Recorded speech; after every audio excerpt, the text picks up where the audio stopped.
Let's hit the field. It is Friday, May 9th. Actually, it's Saturday, May 10th now. But the Yankees had a West Coast late-night game against the A's of Sacramento.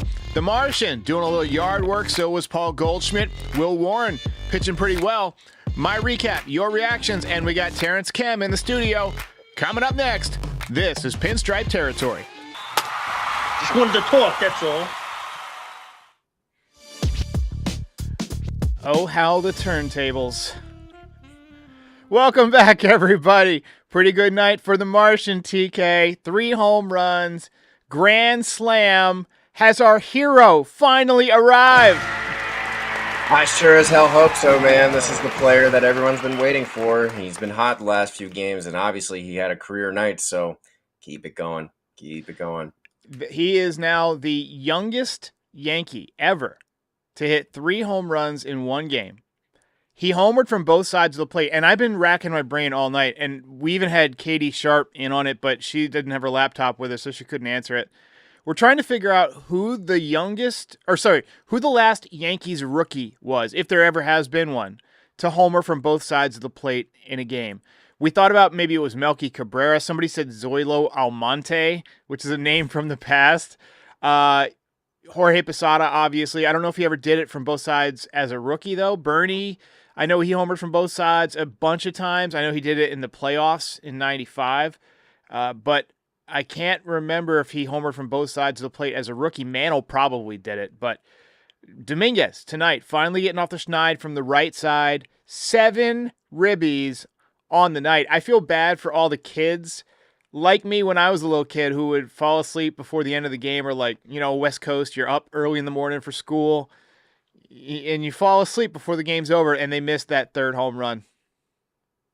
Yeah, that's kind of brutal. Honestly, dude, even on the West Coast, it's almost 10 o'clock for me. I'm not even going to say that because Derek is like, you're kidding, right? We're on the East Coast. It's 12:52. Usually the West Coast games, I feel like they start a little bit earlier on the West Coast. Most of the time, I think the other 2 games are 4 o'clock East Coast start, 1 o'clock West Coast. So you'll be saved a little bit, Derek, I think. Yeah, somebody wants me to wear the fun hat. Just a reminder, I can't fit the headphones over the fun hat, so we wear the mini fun hat here, the mini victory hat. All right, let's get to the recap here, because it is rather late.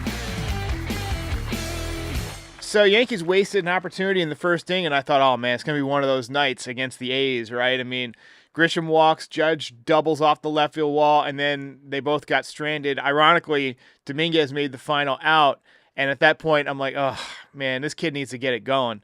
And he got it going for sure. Second inning, great play by Goldschmidt at first base, followed it up with a solo home run in the top of the 3rd. Gold standard. TK, how you feeling about Goldschmidt lately? Dude, he's been a kind of, I don't want to say a diamond in the rough because he's had such a great career to this point, and he's probably a Hall of Fame player. But it's definitely one of those kind of veteran kind of pickups that Cashman likes to make. I liked it when they did the signing, and I like it even more now. It's working out beautifully. I feel like 20 home runs is definitely very doable for him. I think he will do that.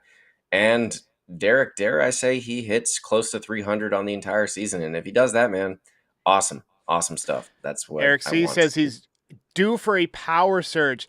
That was a nice piece of hitting tonight. It was over 400 feet. He looked like he kind of inside outed it a little bit. I love the way he hits. It's almost like a cricket swing, the way he just kind of controls the barrel, hitting 345, 883 OPS. Dominguez followed up with his 3rd home run of the season. He's my favorite Martian. My favorite Martian, too.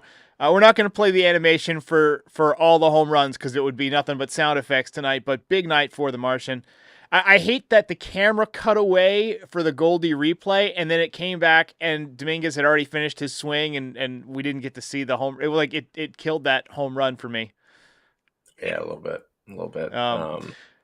Anyway, Escara had a good night, coming off the walk-off sac fly. He had a multi-hit game, led off the 6th with a double, came in to score on an error by Rios.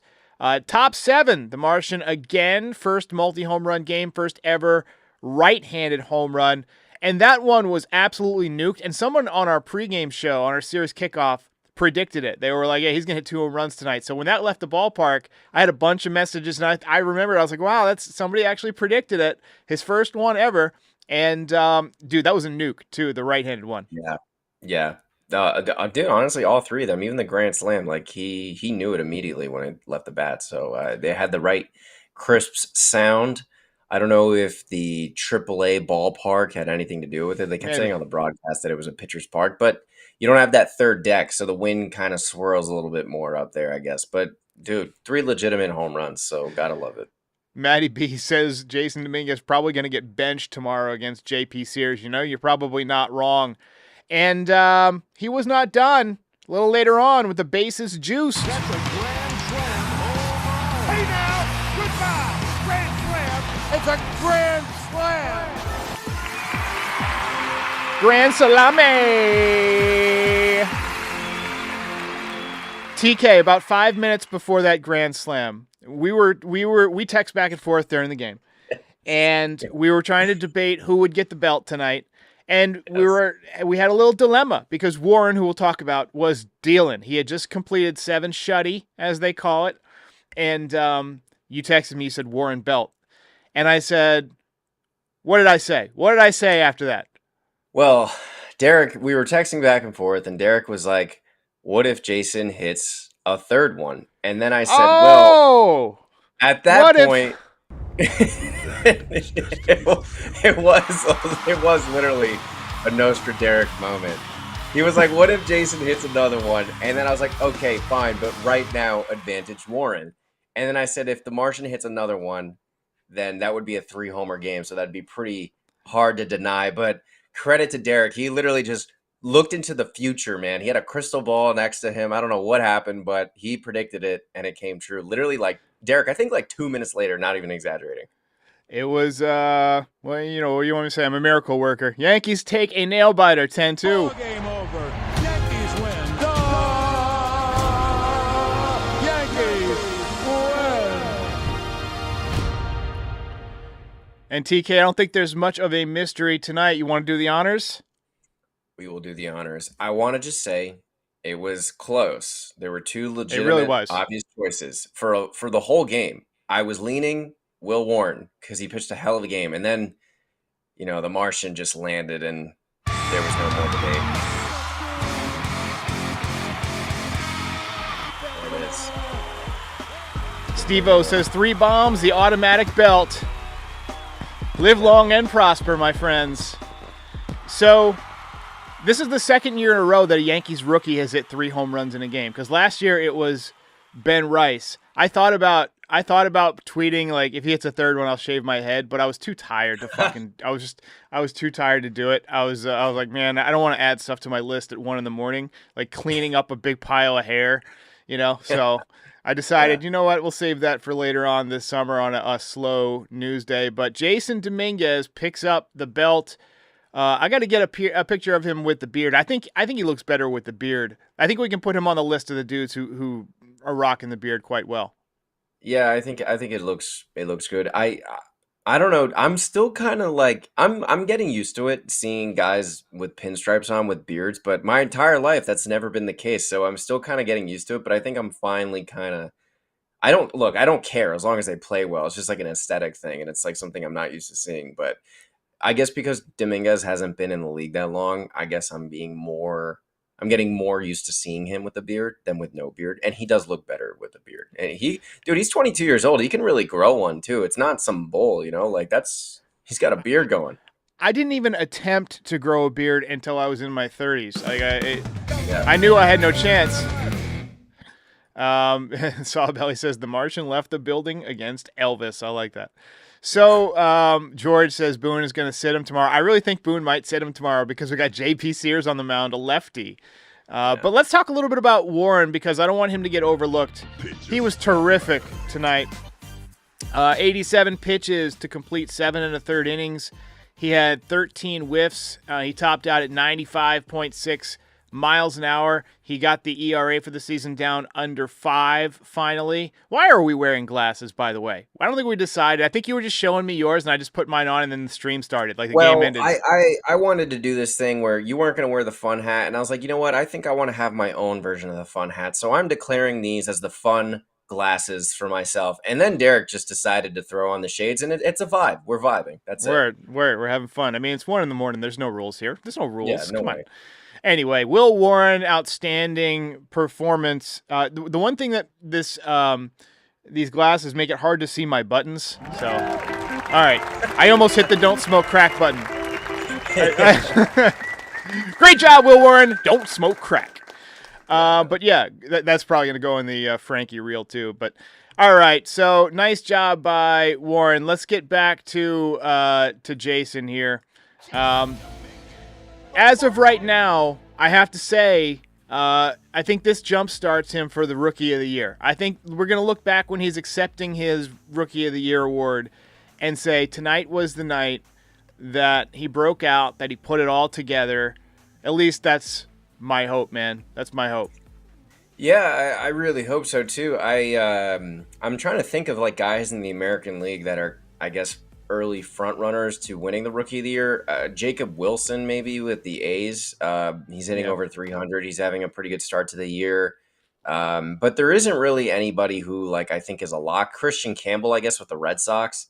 I don't really know what he's done recently, but I know he had a good start to the season. But I feel like it's still really early. It's still kind of up for grabs. The only award to me that is kind of like, the guy's got like a 3-lap head start on everybody is Aaron Judge, just because he's the greatest player on the planet with the MVP award. So that's the only one. I think, if he Fried for the Cy Young, man. Fried is dominating for the Cy Young. He's got a real Yankees could bring home the Rookie of the Year, the Cy Young, and the MVP and finish in second place.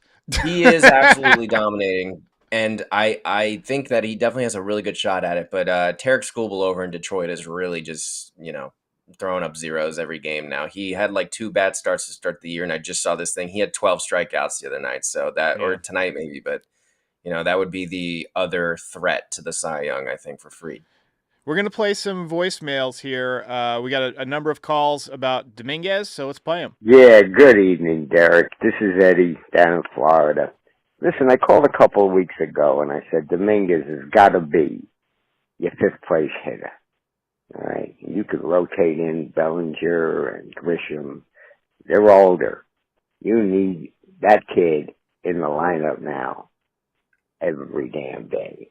100%. At least the number 5 hitter. Anyway, Good night. I'm going to bed after that grand slam. Yeah, honestly, like, I don't know if I could go to bed knowing that a guy had 3 home runs and he could still get another at bat. I don't think I'd be able to go to sleep because I'd be wanting to see the 4, the 4th. Well, yeah, I mean that's only happened like a handful of times, so you're literally watching. It happened a couple weeks ago. It did happen a couple weeks ago, but in the history of baseball, it hasn't happened that much. So, but Derek, you and I are freaks. We're diehards. We stay up till 2 o'clock in the morning to watch the Yankees. So. There was I have fallen asleep a few times in my life, like and missed the end of games. So I say I haven't missed more than like a handful of games since probably 92 or so. That's when I really started. I'm gonna dive in. This is my thing. I'm gonna watch every game, and I missed a few like big time endings. The Giambi grand slam in the rain. I'm sure you've seen it on the S Classics against the Twins. It was his first year. I missed out. They were losing. They went down like 5 runs or something, or 3 runs late in the game, extra innings, and it was pouring rain, and they were playing like crap, and like people were leaving the stadium, and I had to get up at 6 o'clock to go to school. We caught the early bus. I was like the first or second person on the bus, so I got on the bus at like 6:30 in the morning, and so I went to sleep, and I woke up the next morning, and I'm still pissed at myself for that. I'm going to have to put that in my book. We got a call here about, I believe, let's find out what it's about. Just like you've been saying, I can see the robo-umps coming soon, man. If they keep making obvious calls wrong like that, You would have thought that all four of them out there would have been able to use one brain cell and figure out that was obviously a scored run with Trent Grisham there.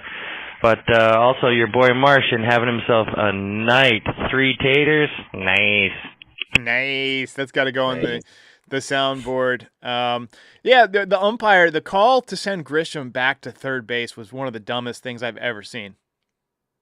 Dude, I had like no idea what was going on. I didn't even know what I was watching at that moment. I was like, wait, they're putting him back at third? I didn't really understand the reasoning, but it was one of those things where I kind of thought Boone might have got tossed in that moment. He stayed pretty calm and collected, and he was pretty much fine, and I think he was just wanting an explanation, but I was like, this could kind of get out of hand quick here. So, they I think, what was it? Was it Judge or Ben Rice that got the sac fly after that to get him in anyway? Or no, it wasn't that. It was, who got the sac fly? I can't even remember. But somebody got them in with the sac fly, and then it's just like, okay, whatever. He got in there. But yeah, that was a debacle. Had to be Rice. No, yeah. Or let's see. No. Was it Dominguez? It was Dominguez. It was Dominguez. Oh, it was Dominguez. It was Dominguez. Yeah. Yeah, he had that opposite. Yeah, it was fly ball left. Got another call about Jason. Hey, Derek. Jack here from Buffalo, New York. Long-time listener, first-time caller. I just watched Jason Dominguez hit his 3rd home run of the night, and I'm kind of just thinking, like, if Cody Bellinger's going to start heating up here and those all 4 outfielders are going to be on a roll, is there any way that you think they would have Ben Rice play third base and then slide Goldschmidt or Bellinger into the DH spot, and then the other one would play first base, just to try and get all these hot bats in the lineup at the same time and benefit from some more offense? Just curious to hear your thoughts. Thank you. Love all the content. Appreciate the call. I can't see them playing Ben Rice at third base. He's never played third base. Like, TK, I'm interested in hearing, what your take is on how they're going to work this out, because I think they're going to still predominantly platoon Stanton and Rice at DH. I think Rice has earned it against righties, and I know Stanton carried us in the playoffs. He mashes lefties. He doesn't hit righties as well. It makes sense on paper, and I think they're going to try and find a way to get Rice more at bats at first base, with Goldie getting more days off. Yeah, it's a really I don't like that it's a good problem to have kind of thing, because it's still a problem. It is a problem. It's really hard. I think that the best way to go about it is to just kind of keep playing the hot hand. It's one of those things where I think it kind of will work itself out. There's a guy who's going to get hurt, or a guy's going to cool off, or whatever it may be, and then you kind of just ride the hot hand. But if you're going to operate with the mindset that Stanton is healthy and everyone is playing well, then, dude, it's super difficult. Playing Ben Rice at third, I mean, yeah, if he could play effectively at third base, that would solve a lot of problems, and you would love that. But you can't just ask a guy to do that in the middle of the season, I guess, unless you're the Red Sox with Rafael Devers. But I think that I would love to see what he looks like at third, or even in the outfield. But that's like a spring training project to me. Like, you're kind of just seeing what he looks like there in the spring. You put him at third, you put him in the outfield, see what he looks like. And I think he's athletic and he could probably pick it up, but doing it mid-season is tough. I wouldn't really want to ask him to do that. I think that may even affect his offense a bit, kind of thinking about all those adjustments that you're making defensively. So I think the best way to handle it is just play the hot hand, and somebody is probably going to get hurt, likely. Unfortunately, that's just kind of the way that it works. Is Austin Wells going to lose some at-bats to, you know what? That might be it, dude. If Ben Rice is going to catch, that might be it. Wells, I mean, he's played pretty well, but he hasn't lit the world on fire or anything. Right. Well, I mean, I guess we'll find out here in the next couple of weeks. Stanton is running in the outfield. I don't know why. He's never going to see the outfield, but all right, let's get a quick word from our sponsor, and then we'll be back with some final thoughts here after a big Yankees win. It is complicated enough to figure out what type of car you want, but when it comes to pricing and best time to buy and all of that information that you're looking for, CarGurus is the only destination that you should be thinking about, Kratz. Why? Because I don't have to question what the price is. It's going to be there. If the price changes and comes down to where I want it to be, bang, I get a notification. CarGurus is giving it to me straight, and this is how I want to purchase a car. Not fast. I just want to know what's going on. With over 4 million listings, CarGurus has more car listings than any other major online automotive marketplace in the U.S. So you can find the best deal, and it's no wonder SimilarWeb estimated traffic data shows CarGurus is the #1 most visited car shopping site. So you can buy or sell your next car today with CarGurus at CarGurus.com. Go to CarGurus.com to make sure your big deal is the best deal. That's CarGurus.com, CarGurus.com. All right. And reminder, we got a bunch of Jason Dominguez merch, and this might be a good day to check it out. Sawbelly says, who goes when LeMahieu is activated? You got to think it's Pablo Reyes, right? But then when Stanton comes back, who goes? I mean, Vivas looked good tonight. He had a couple of hits. He's looked good lately. He's taking pitches. What are your thoughts on Vivas? Yeah, he looked really good tonight. I think he looks comfortable, and I'd much rather give him the run at second. Just to see what he looks like and to see what he has and to see what he can turn into. Maybe he can be a really solid kind of defensive bat. Those are sick. It's like what I got going on. Exactly why I pulled it up. It looks just like yours. Yeah, but I really liked what Vivas looked like. I know that I think they mentioned that when DJ comes back that he's going to predominantly play second base and that Vivas is going to lose a lot of time. I don't really like that, Derek, dude. I'd rather put DJ at third.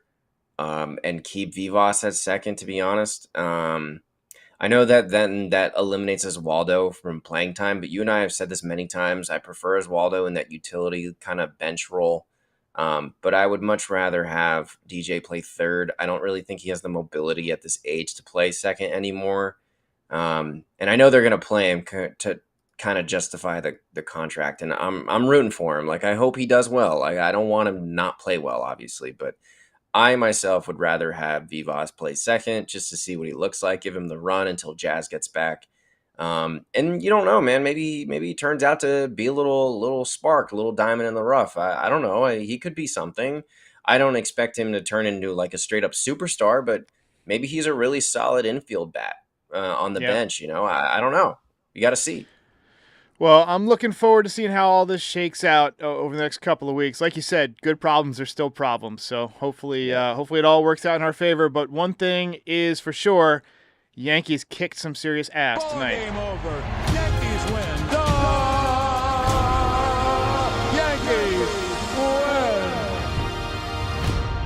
And we got serial killer Rodon on the mound tomorrow. I'm looking forward to that. He's been red hot lately.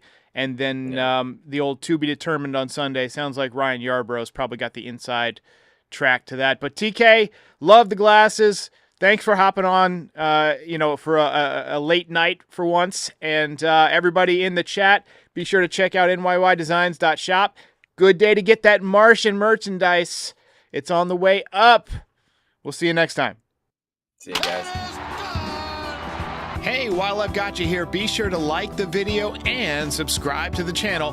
Pinstripe Territory is the official Yankees podcast of the Foul Territory Network. We are home to the #1 most watched MLB postgame show on YouTube since 2021. We're here after every Yankees game and for reactions to all the best news and rumors during the offseason. Be a part of the show by calling into the voicemail 718-899-1068. Try to keep it clean for me. And if you ever miss us on YouTube, be sure and subscribe on all your favorite podcast platforms. Go ahead and rate us 5 stars. It'll help other people find the show. Thanks for watching. See ya.